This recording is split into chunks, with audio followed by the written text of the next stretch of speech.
Welcome uli sa COVID-19 episodes. Noong isang araw ay nalaman natin na maganda ang ating lumabas na case fatality rate dito sa ating bansa sa Pilipinas. At 1.6%, isa ito sa pinakamababang mortality rate sa buong mundo. Pag-usapan naman natin yung tamang paraan kung paano labanan ng COVID-19?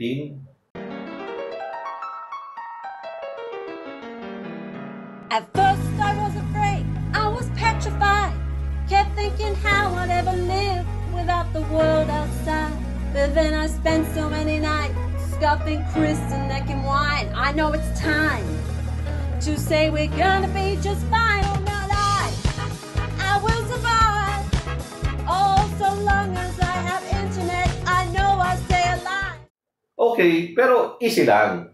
Balikan muna natin yung nakaraang Marso na maraming namatay ng mga frontliners, ng mga nurses at mga doktor. Bakit ba nagkaganon? Alam nyo, nung nang-umpisang kumalat si COVID-19 at nakarating dito sa ating bansa, hindi pa kilala ng ating katawan si COVID-19.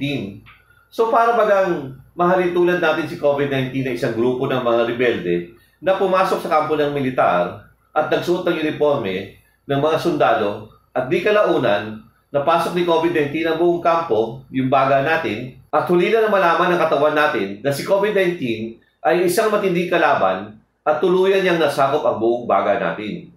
At di na tayo makahinga at nabulok ang ating baga. At ito ang kadahilanan ng pagkamatay ng mga pasyente at mga frontliners. Ganun pa rin ba ngayon? Ay hindi na. Unti-unti na nakikilala ng ating katawan si COVID-19 at dahan-dahan na tayo nakaka-develop ng immune response. At pangalawa, nalaman na ng mga medical expert kung ano-anong tamang paraan ang pag-alaga ng isang pasyente na may COVID-19.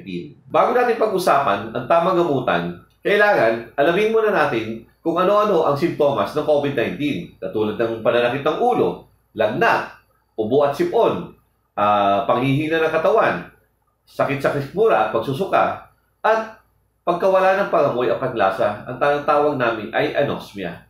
In fact, isa sa aking babala sa inyo, kung nawala ang inyong paglasa at pangamoy, magpa-COVID test agad kayo, lalo na kung kayo ay nilagnat o nagkaroon ng ubo at sipon. Saan at anong test ang kailangan ninyo? Well, may iba't ibang test para masuri kayo sa COVID-19. Ang pinakapopular ngayon ay RT-PCR. Pero meron ding ELISA immunoassay, meron ding nanoparticle test, at may bago ngayon na approve na ng FDA, antigen swab test. Saan po ba pwede magpa-test ng COVID-19? At ano po itong RT-PCR? Ito lang po ba ang test na pwedeng gawin para malaman na may COVID-19 ka? Una sa lahat, ang RT-PCR ay isang special na instrumento na nakaka-detect ng COVID-19 virus. Ang tawag po namin dito sa RT-PCR ay confirmatory test. Pero hindi lang RT-PCR ang pwede gamitin upang masuri ka kung ikaw ay may COVID-19. Kung sa unang linggo ng iyong pagkasakit, pwede kang magpa-antigen swab test. Itong test na ito ay kasing tulad ng RT-PCR na may detection sensitivity rate na 99%. Kaya lang, mas mura siya at ang resulta ay natatapos lang sa loob ng 15 minuto. Ngayon, kung sakali nasa ikalimang araw, isang linggo na kayo may simptomas ng COVID-19, pwede kayo magpa-test gamit yung nanoparticle immunoassay. Ang test na ito ay isang high-tech na machine katulad ng iChroma na nadedetect ang level ng antibody sa iyong katawan na siyang lumalaban sa COVID-19. Pipette 150 microliter and dispose it into the detection buffer tube, the tube containing the granule. Dispense 75 microliter of the sample mixture onto the cartridge well.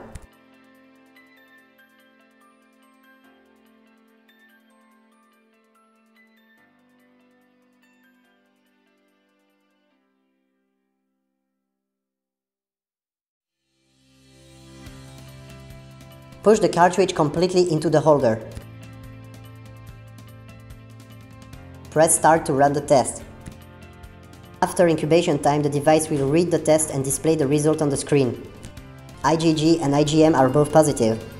Sa nanoparticle immunoassay ay sinusukat niya ang dami ng iyong antibodies katulad ng IgM at IgG na siyang lumalaban sa COVID-19 virus. At ang resulta nito ay napakahalaga. Halimbawa, kung ang iyong IgM level ay nasa 20 COU at positive ka, negative ka naman sa IgG. Ang ibig sabihin nito ay nasa unang linggo ka ng iyong infeksyon sa COVID-19. Pangalawang halimbawa, kung ang iyong IgM ay nasa 42 at meron ka ng IgG antibody na 20, pag iyong kinumpara ito sa standard chart ng antigen-antibody reaction, malamang ay pumapasok ka na sa pangatlong linggo ng iyong infeksyon sa COVID-19. In other words, sa paggamit ng mga high-tech na mga machine na ito, ay marami po tayo nakukuha ng informasyon kung nasaan na kayo sa inyong infeksyon sa COVID-19 at mabigyan kayo ng tamang lunas at mamanage kayo ng maayos na inyong mga doktor. Wala na po bang ibang paraan para malaman kung may COVID-19 ka? Meron pa. Pwede ka rin magpa-CT scan. Sa pamamagitan ng paggamit ng CT scan, nakikita sa CT scan ang COVID-19 pneumonia. So, maaari ka rin ma-diagnose ng COVID-19 gamit ang isang resulta ng CT scan. So, mga kababayan ko, ang mahalaga, kapag kayo ay may naramdaman at maaari na kayong na-COVID, ay magpasuri agad kayo upang sa maagang panahon ay maagapan ang sakit na dulot ng COVID-19. Gaya ng sabi ko, kaya na pong gamutin ng COVID-19. Ang mahalaga ay maagapan mo siya at hindi ka magkaroon ng komplikasyon na katulad ng bacterial pneumonia na maaari mo ikamatay. Ang usapang ito ay aking ipagpapatuloy sa aking 3 episode, kaya abangan niyo po. Maraming salamat po sa inyong lahat.